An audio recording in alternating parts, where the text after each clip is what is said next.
Hello, I'm Helen Bradley. Welcome to this video tutorial.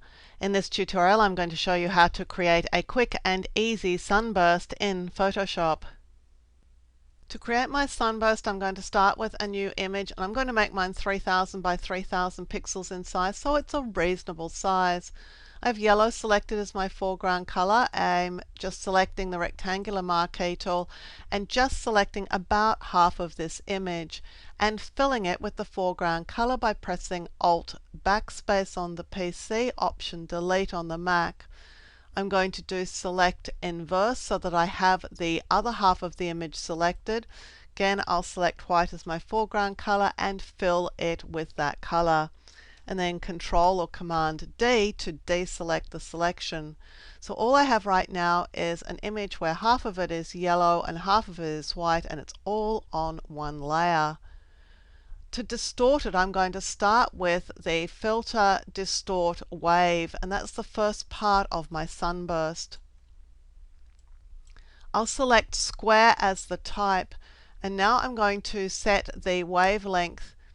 And you'll find that the larger you set the wavelength, you get more of these stripes. Don't worry that they don't extend yet. What you're worried about at this stage is the number of them. So I want about that number of stripes.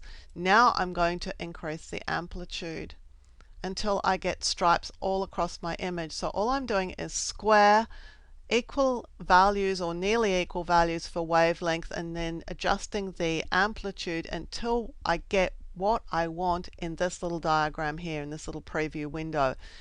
And then I'm just going to click OK.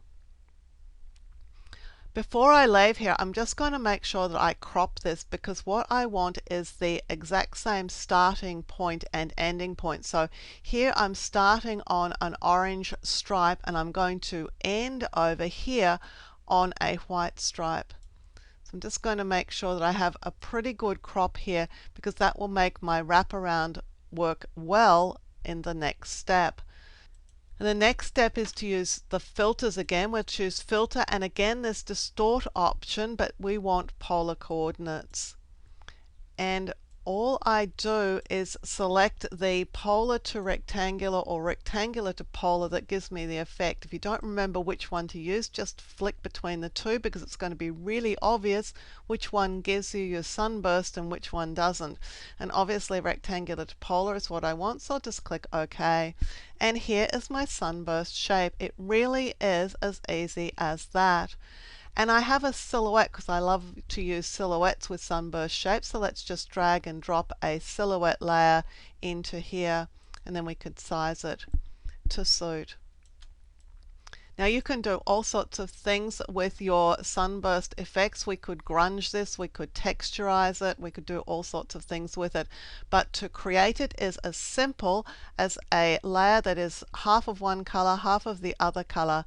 Then you'll use Filter, Distort, Wave to create a series of stripes. Then you'll crop it so that you get the beginning of a stripe on one side and the end of the corresponding stripe on the other side. So you get this seamless sort of sunburst effect and you don't have one really large stripe. And then use Filter, Distort, Polar Coordinates to rotate it around. So there you have a sunburst effect in Photoshop.